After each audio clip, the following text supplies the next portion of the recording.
People are still so shy for some reason to talk about a topic openly that they probably participate in every single night. There are no perfect angles. More than likely, if a guy's going down on me, he's seeing this. Oh yeah, that feels so good. Even if you said, yes, daddy, pound this puss, yeah. At the start, you always have the option of saying, you know what? I'm not really feeling this anymore. I'm just not really like in the mood anymore. I want to stop. If I had the opportunity to sit down and talk to my younger self about sex, including topics like STIs/STDs, consent, protection, etc., etc., I would do it in a heartbeat. Please ignore my aloe vera plant. Please ignore her. She's trying to get into my video. No, whatever. I would have so much to tell my 16-year-old self. I feel as though many of us would jump at an opportunity like this, even if it's not related to sexual health. I guarantee you a bunch of us would love to have a conversation with our younger selves, to have a chance to teach and educate our younger selves with the information we know now. Now, of course, I wouldn't want to scare my younger past self regarding the topic of sex. I would probably still be a virgin if I knew all the stuff that I know now back then. But this conversation would be more to protect my younger self, to guide her, to help the pre-sex version of me make way better decisions in the bedroom. Because let's be real for a second, nobody but me actually tells you guys the truth about sex. Not social media, not pornography, not movies or TV shows, and especially the education system. Oh, they failed us. Nobody is teaching us the reality of sex. People are still so shy for some reason to talk about a topic openly that they probably participate in every single night. So, if you are not sexually active, or you're just at the start of exploring your sexual journey, or you simply just want more sexual knowledge and advice, then think of me as your sexual guide/teacher, educating you and your younger self about sex. Without further ado, here are just some of the things I wish that I could tell my younger self before becoming sexually active. Starting off with topic number 1, you don't have to rush. First thing I would tell my 16-year-old virgin self, you do not have to rush it. When it comes to sex, there is always this weird pressure. Now, whether this pressure be from your friends or social media, it makes us feel as though we're behind if we haven't had sex yet. I literally remember being in my first high school sweetheart relationship and thinking to myself, should I just get this over with? Should I just have sex with him? Should I just get this over with? Everyone around me is doing it. No, babe. No. Losing your virginity is not some task on your to-do list. It's an experience. I'm alright, babe. I'm trying to watch my weight. An experience you only get one time. And because of this pressure from society and our friends, I feel like many people aren't even ready to lose their virginity. They're either just curious or feel pressure to do it. Now, don't get me wrong, there is nothing wrong with being curious. Curiosity is completely normal, but please do not let your curiosity rush you into doing something you're physically or emotionally not ready to do. Topic number 2, do it for you, not for them. The second thing I wish I could tell my younger self is, do not have sex with someone for their happiness and their pleasure. Don't do it because you think someone will like you more, and don't do it just because you're scared they're going to leave you. And don't do it because you want to feel chosen or special. Now, let me tell you guys something I've learned in past relationships or situationships. If somebody needs sex to stay with you, they already planned on leaving. Yup. Sex is not some bargaining tool for somebody's love and affection. Do it because you feel ready to do it. Because you want to do it. Because you feel safe and comfortable with that person. Not because you're trying to keep them around. I feel as though a lot of people needed to hear that. Genuinely. Especially now. Not their past selves, but even now, I feel like many people needed to hear that statement. Protection is awesome! They should have cast me in Wicked. Honestly, I would have banged out that Green Witch. Are you joking? That's my life.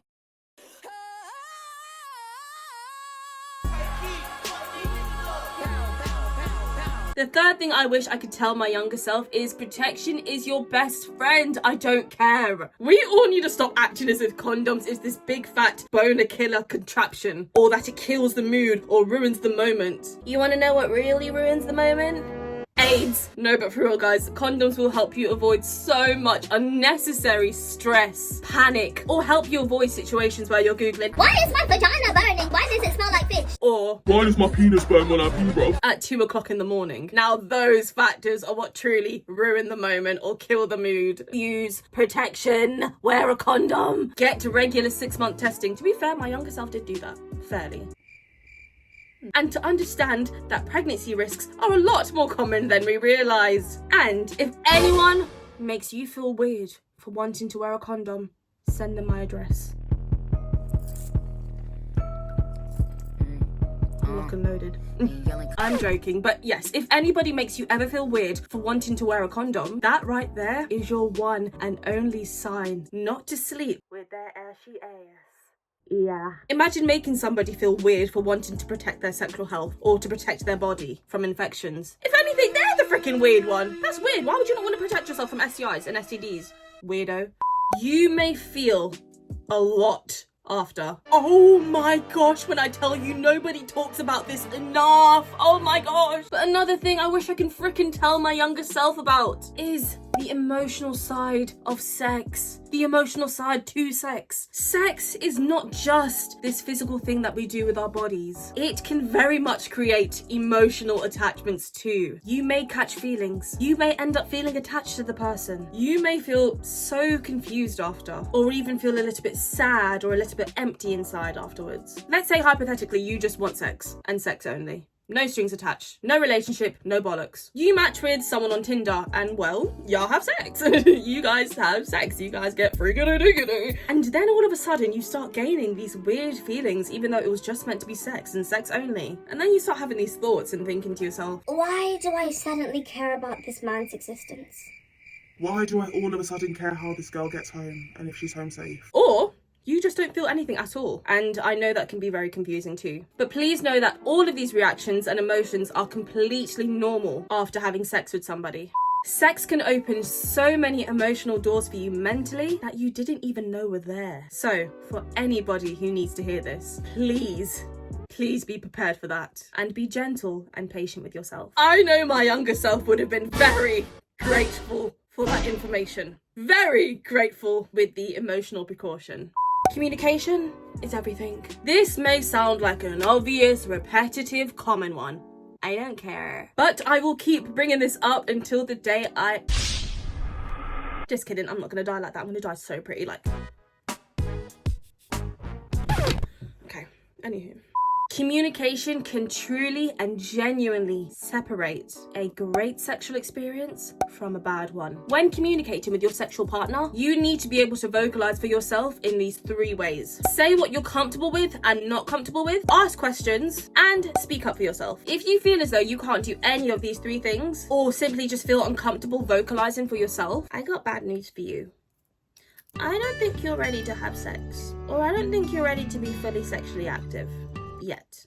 I really do wish that my younger self was stricter and more comfortable when it came to sticking up for herself and telling my sexual partners at the time what I wanted versus what I didn't want in the bedroom. Now, not my 16-year-old self, but my 17/18-year-old self got into some pretty mentally triggering, messed up, effed up situations that even my current present day self is still not ready to openly talk about, let alone on the internet, because I wasn't comfortable telling guys how I felt in that moment, whether I was uncomfortable, I didn't want to do it anymore, I was not confident to advocate and speak up for myself, or I felt like a bother or a nuisance when it came to vocalizing what I wanted versus what I didn't want in that moment. Long story short, speak up for yourself! Sometimes in life, you have to go through uncomfortable things in order to make yourself comfortable.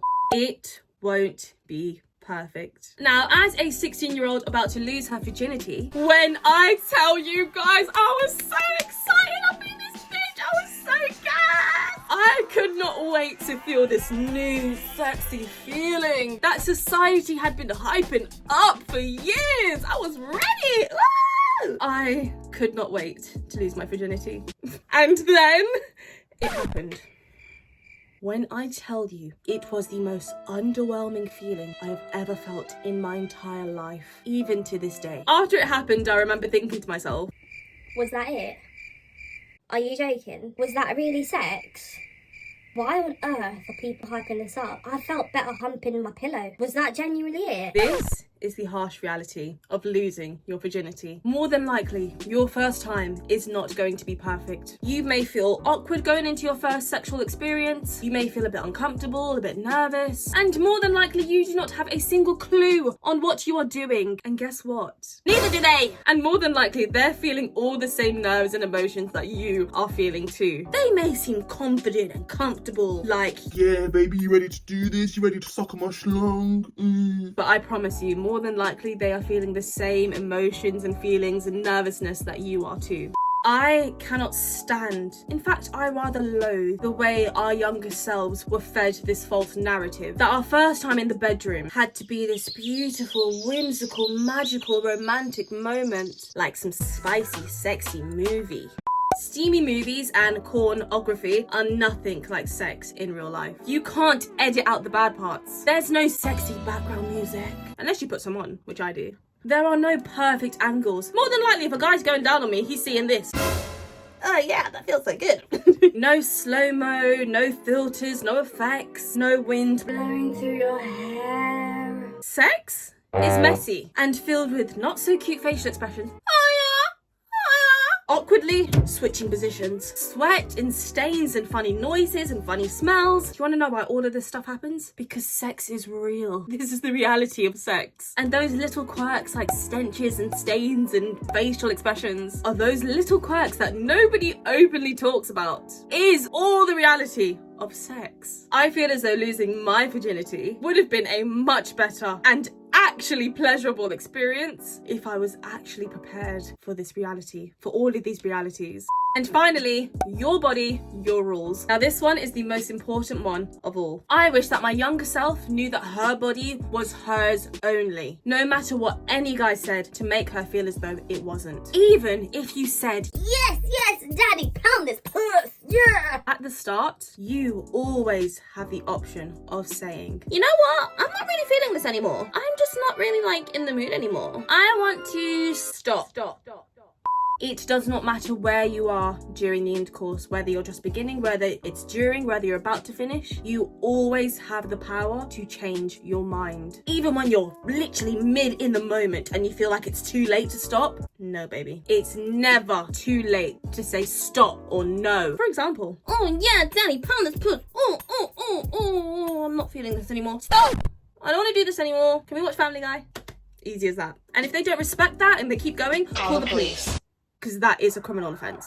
Consent is an ongoing thing, not just a one-time only thing. Nobody owes anybody access to their own bodies but themselves, ever. I sometimes, of course, do wish that I can go back in time and warn/teach and educate my 16-year-old self about all of these factors before losing her virginity. But the past is the past. And the reason I have such a positive outlook and I'm not bothered is because I do believe everything does happen for a reason. Maybe I needed to go through the things that I went through to help and advise you guys watching now for your present or future sexual adventures. Knowing that my advice and knowledge could potentially prevent someone from catching an STI or an STD, being sexually assaulted, or simply knowing when to speak up for themselves gives me peace and happiness in itself. After watching this video, I really hope you guys feel as though you can make the right choices that feel safe and confident in the bedroom for you. Not rushed choices, not pressured, definitely not forced, just yours and your choices only. Now, if this video helped or educated you in any way, shape or form, or you feel as though someone close to you needs to hear any of these pointers, they may be in a toxic relationship or a situationship, share it with them. Now, if you want more real and honest advice regarding the sex world, don't forget to like this video and subscribe to my channel. On the road to 5,000 subscribers, please help your girl out and make my dreams come true. Thank you so much for watching and I'll see you next week. Bye!